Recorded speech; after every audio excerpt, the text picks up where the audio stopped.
నీ మతాన్ని నువ్వు గౌరవించుకోవడంలో తప్పులేదు, కానీ పక్క మతాన్ని నేను కించపరచడం చాలా తప్పు కదా. చెప్పిందదే. నువ్వు బజారు మనుషులని ఎవరినన్నావు? బజారు సంబంధులు అంటే ఎవరిక్కడ? మహిళలను అనలేదండి. పురుషులు పెట్టుకుంటారా? అసలు మల్లెపూలు ఎవరికి సంబంధించినవి? మల్లెపూల వాడు ఎవరు? పోనీ పోనీ అమ్మేటటువంటి వాడు క్రిస్టియన్నా, హిందువా, ముస్లిమా, ఏది చెప్పు? ఇన్ని ప్రశ్నలు ఖచ్చితంగా వస్తాయి. నువ్వు ఎప్పుడైతే దాటవేత ప్రయత్నం చేస్తావో 1000 ప్రశ్నలు వస్తాయి. అదే ఇది బయటకు వచ్చిన రోజునే అతను బయటకు వచ్చి నేను ఈ విధంగా అనలేదండి, ఈ పరిస్థితుల్లో అన్నాను అని చెప్పి అతను ఒక క్లారిటీ ఇచ్చి మొత్తం కూడా మహిళా సమాజాన్ని అడ్రస్ చేసి వినయంగా ఉన్నట్లయితే ఇంత జరగదు. ఇతను ఇప్పుడు ఏం చేస్తున్నాడు? అతని అహంకారమో లేకపోతే పిరికితనమే అంటాను నేను. పిరికితనం కాబట్టి 100 మందిని తోలుతున్నాడు, లేకపోతే ఒక 50 మందినో 60 మందినో చుట్టుపక్కల పెట్టుకొని ఆడవాళ్ళని తోలుతున్నాడు.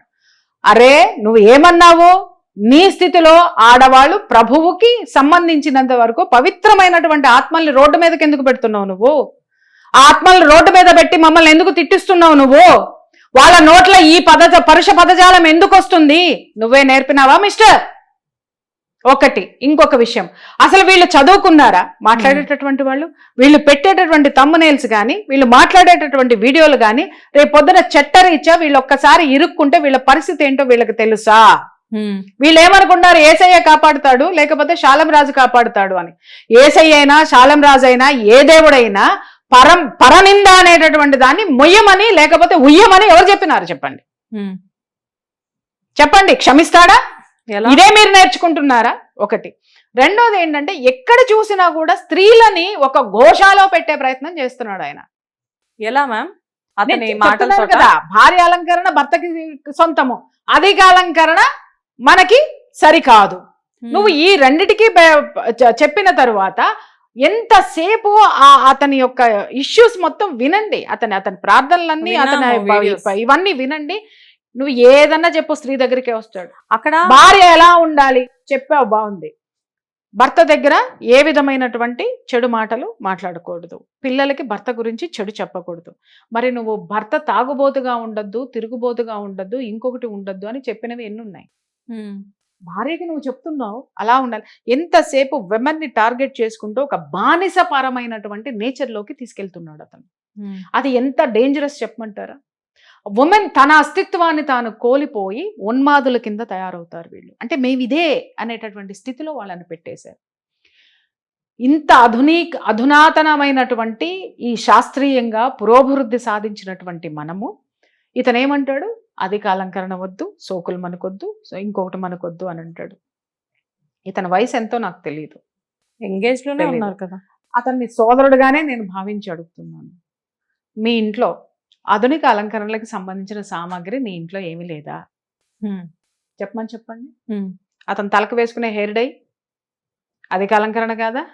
అతను ట్రిమ్గా గడ్డం చేయించుకుంటున్నాడే, మరి దాన్ని ఎందుకు ట్రిమ్ చేపిస్తున్నావు నువ్వు? ఇంత పెద్ద గడ్డాలు పెంచుకోవాలి కదా నువ్వు, అసలు సర్వసంగ పరిత్యాగివి కదా నువ్వు, ఎందుకు పెంచుకుంటున్నావు నువ్వు?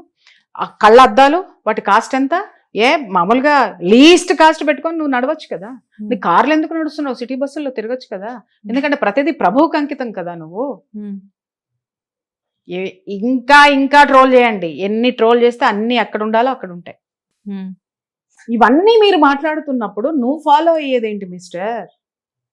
నువ్వు మాత్రమో అధిక అలంకరణలు నీకు కావాలి. నీ ఇంట్లో అధిక అలంకరణలకు సంబంధించిన ఈ మోడర్న్, ఫాస్ట్ ఫార్వర్డ్లు అన్ని నీకు కావాలి. కానీ నీ దగ్గరకు వచ్చే వాళ్ళని మాత్రం మూర్ఘుల కింద ఉంచేస్తావా? అన్పడ్ లో కింద తయారు చేస్తావా? అన్ఎడ్యుకేటెడ్ ఫెలోస్ కింద పెడతావా? అన్ఎడ్యుకేటెడ్ ఫెలోస్ అందరినీ తీసుకొని వచ్చి ఎడ్యుకేట్ చేయాల్సింది పోయి వాళ్ళని ఇంకా భయంకరమైనటువంటి స్థితిలో నువ్వు పెట్టేస్తావా? ఎన్నాళ్ళు మీ ఆటలు సాగుతాయి?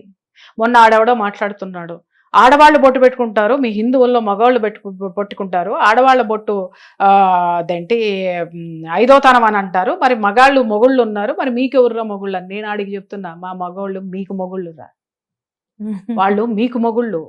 లోపలేసి బాగా కుమ్మినారు కదా, చాలా ఇంకేమన్నా కావాలా?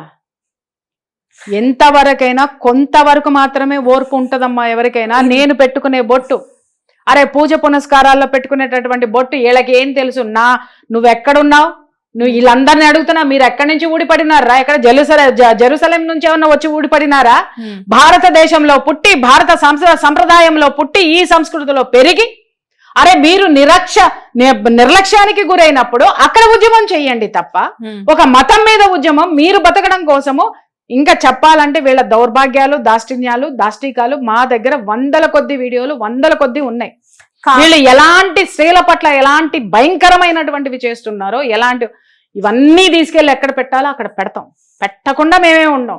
గొంతులు చించుకొని అరుచుకుంటూ కూర్చొని పిచ్చి పిచ్చి ప్రేలాపనలు చేస్తే ముఖ్యమంత్రి గారు ఒక వార్నింగ్ ఇచ్చారు కదా, లోపలికి వెళ్ళనంత వరకు మాత్రమే. Chandrababu Naidu very strong warning, లోపలికి వెళ్ళనంత వరకు మాత్రమే బాగుంటదిరా, ఎల్లొచ్చిన తర్వాత తెలుస్తుంది అనేసి. అదే కదా, మీరు ఎప్పుడైతే మొదలు పెట్టారో విషయం ఏపీ దాకా వెళ్ళి అక్కడ నుంచి సీఎం స్పందించడం కూడా జరిగింది. ఇక్కడ ఒక్కటే విషయం చెప్తున్నాను తల్లి, ఈ విషయాన్ని నిజంగా ఈ స్థాయికి వచ్చిన తర్వాత నిలదొక్కుకొని కూర్చోవడం అంటే, ఒక విధంగా చెప్పాలంటే రాజ్ న్యూస్ ఆ నడిపేది ఒక మహిళ, ఆవిడ లక్ష్మీరావు. ఆవిడ ధైర్యానికి మనం మెచ్చుకోవాలిగా. ఇప్పుడు మాలాంటి వాళ్ళం అంటే దశాబ్దాల నుంచి మేము ఉన్నాం కాబట్టి మేము ఎవరికి భయపడం. కానీ ఒక సనాతన ధర్మం అనే దానికి ఆవిడని అంటగట్టినా కూడా ఆవిడ స్త్రీల పట్ల నిలబడినటువంటి పరిస్థితి. ఆవిడ యూట్యూబ్ ఛానల్స్ మీద స్ట్రైక్లు వేశారు, ఆవిడకి నోటీసులు పంపించారు, ఏదేదో చేస్తున్నారు, విపరీతమైనటువంటి ట్రోల్స్ చేస్తున్నారు. కానీ నిలబడిందే, అది గొప్పతనం. స్త్రీమూర్తి శక్తి, అది స్త్రీమూర్తి సాహసం, అది గుర్తుపెట్టుకోవాలి. అలాగే అక్కడ చేస్తున్నటువంటి రోజు యాంకర్ని, ఆ అమ్మాయిని అయితే ఇంత ట్రోల్ చేసి పెట్టారో తెలియదు. రెచ్చగొట్టద్దు, రెచ్చగొడితే ఏం జరుగుతుంది అనేటటువంటిది రాజ్యాంగం అనేటటువంటిది మన మధ్య ఉన్నది. నువ్వు నీ మతాన్ని ఉసిగొల్పితేనో, అల్లర్లు జరిగితేనో మేం భయపడి పారిపోయి లోపల తలుపులు మూసుకునే రోజులు పోయినాయి, 200% పోయినాయి. ఇప్పుడు ఈ సోకాల్డ్ ఈ శాలం రాజు గారి మాట్లాడినటువంటి మాటలు దుకాణం పెట్టుకుని అటు బోరా అని ఏదైతే చెప్పినాడో, ఇప్పుడు నేను అడుగుతున్నాను వాళ్ళని, మీ కమ్యూనిటీలో ఉన్నటువంటి వాళ్ళు ఎంతమంది గుళ్ళ దగ్గర పూలు అమ్మడం లేదు? డెఫినెట్ గా చాలా మంది. ఆపేయండి, వేరే స్త్రీలు అమ్ముకుంటారు. హిట్ టీవీ యాప్, ఇందులో short news, live news, entertainment shows, movies, digital magazines తో పాటు మీ జిల్లా వార్తలను కూడా ఫ్రీగా చూడొచ్చు. ఇంకెందుకు ఆలస్యం, వెంటనే హిట్ టీవీ యాప్ ని డౌన్లోడ్ చేసుకుని ఫ్రీగా ఎంటర్టైన్మెంట్ పొందండి. Hit TV app. Hit TV app.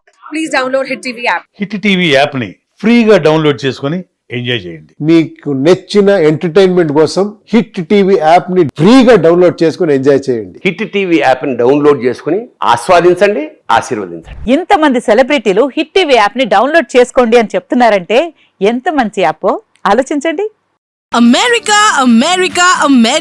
అమెరికాలో చదవాలనుకునే వాళ్ళకి విశ్వసనీయమైన పేరు మన శౌర్య కన్సల్టెన్సీ.